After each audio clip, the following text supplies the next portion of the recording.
So, I have played Dungeons and Dragons exactly once in my life. And when I did, and I was picking out, you pick out your characters in Dungeons and Dragons, right? I made sure to pick out a very wise character. Now, how did I know it was a wise character, you might be thinking? How do you measure wisdom, after all? Well, in Dungeons and Dragons, each character has numbers that tell you things, like how strong, or intelligent, or dexterous, or charismatic, or wise a character is. You can be a 3, which is not wise at all, right? All the way up to an 18, which is like, I don't know, like Mahatma Gandhi level wise, maybe more. And I wanted a character with high wisdom, partly because it seemed like it's a good idea to have wisdom in a game like that, right? And I'd rather be wise than charismatic. But also partly because I just thought it was kind of silly that wisdom was represented by a number. We rate people on all sorts of things, including putting numbers to people's intelligence. But I've never seen wisdom being given that number rating before. And I'm not sure that anyone can rate wisdom in that way. In fact, I'm not sure I believe that there are people who are wise and people who are not wise. Controversial opinion here. Someone asked me this week if I had an example of a person I thought was wise, and I literally couldn't think of an answer, which for a moment I thought, what does that say? Have I never received any wisdom in my life? But it wasn't because I haven't experienced people with wisdom, but rather because I've experienced too many people with wisdom. And Unitarian Universalism goes so far as to tell us that we are all sources of wisdom, that each of our lives, each of our experiences here on this planet can be a place where we find wisdom.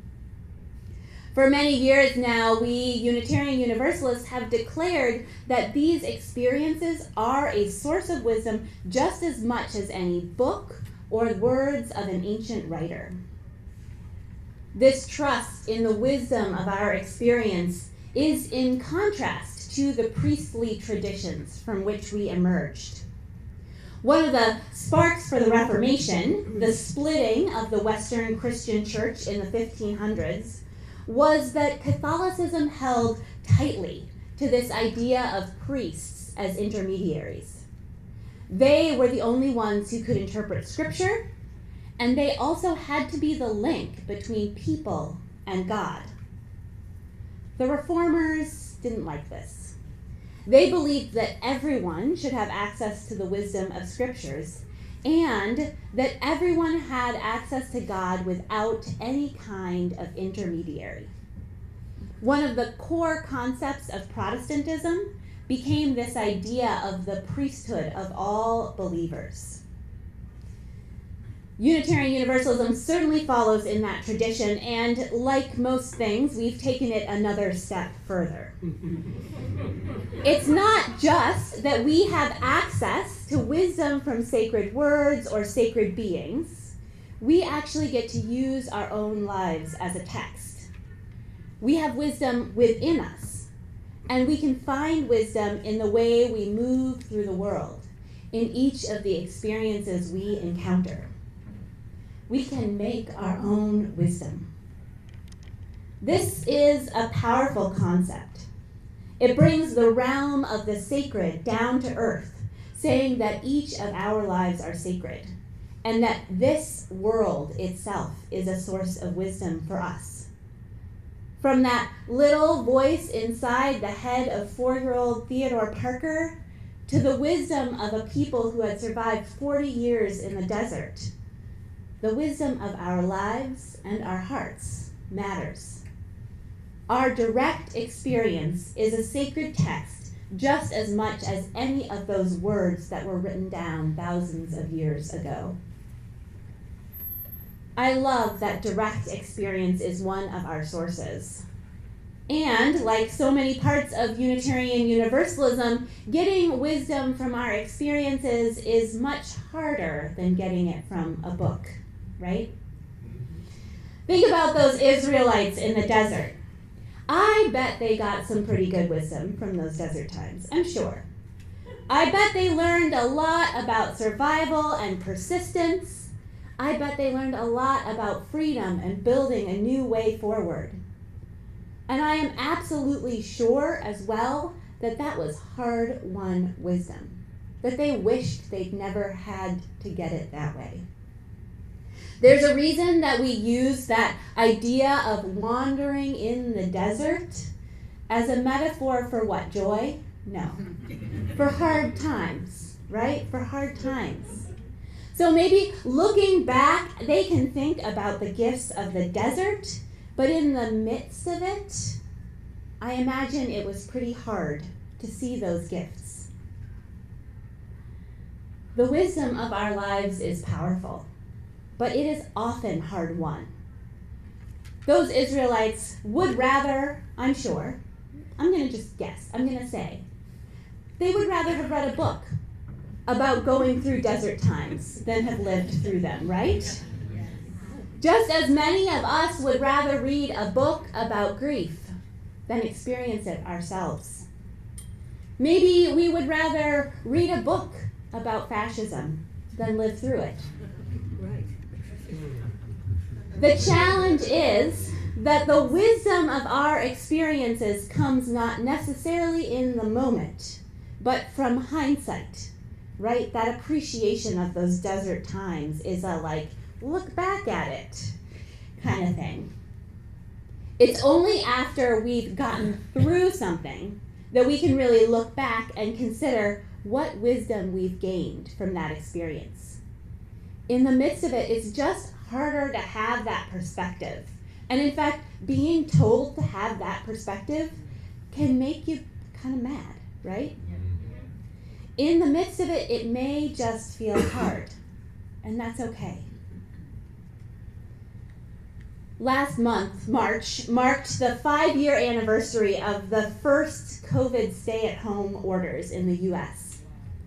And this anniversary went by largely unmarked, overshadowed by some other things going on. I think it also went unmarked because it's still so raw. I know that I have tried to reflect on this time in the last year, and honestly, I find a lot of it too hard to process still.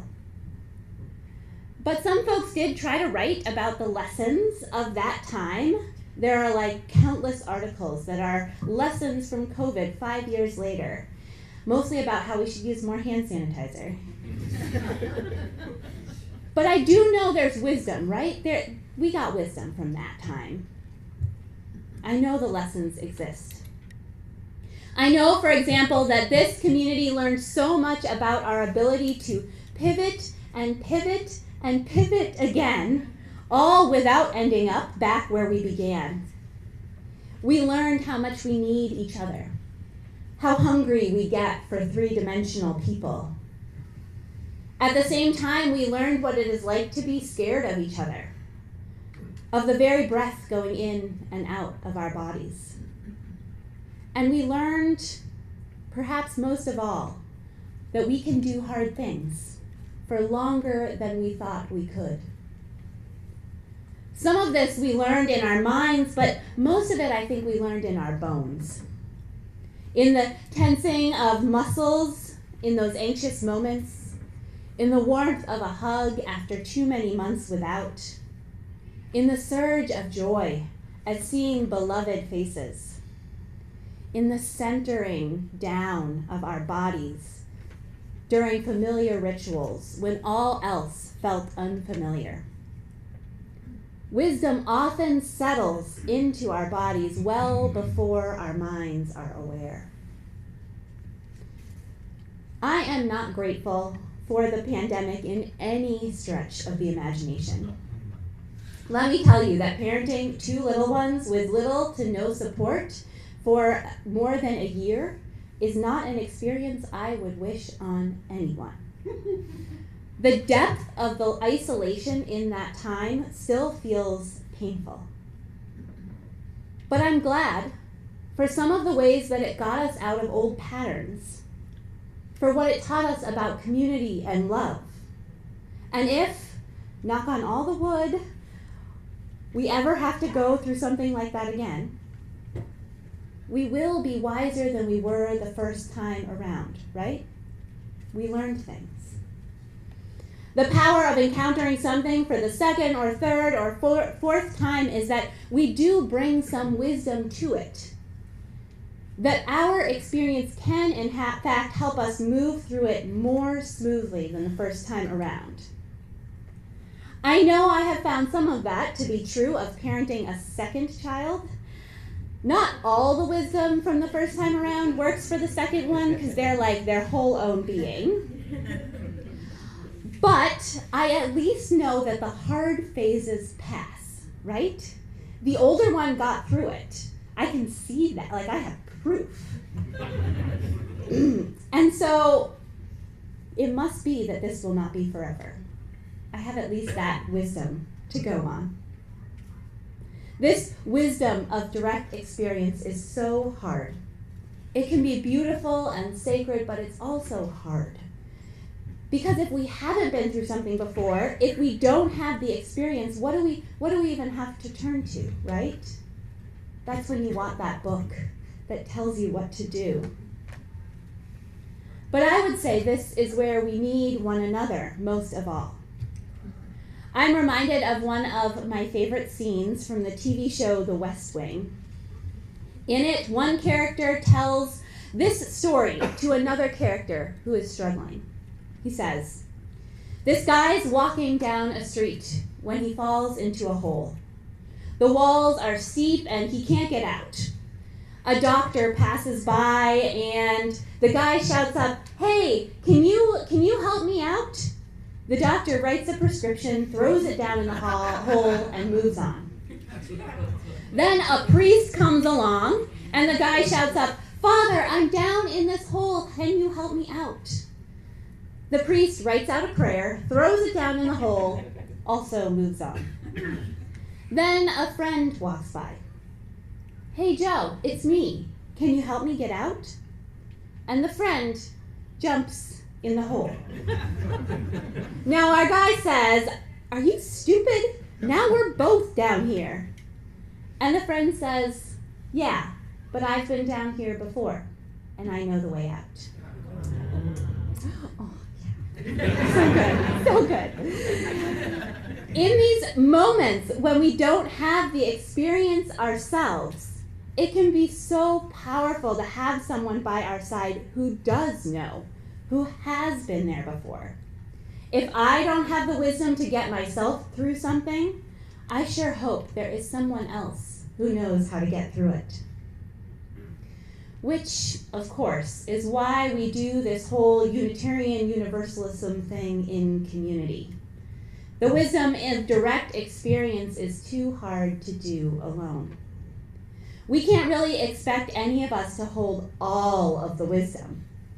None of us are really an 18 out of 18 for wisdom, right? In fact, if you hold all the wisdom, I really worry about what your life has been like. But we can each hold pieces of the wisdom. And when we gather those pieces together, we can find a larger and deeper wisdom than any of us could have found on our own.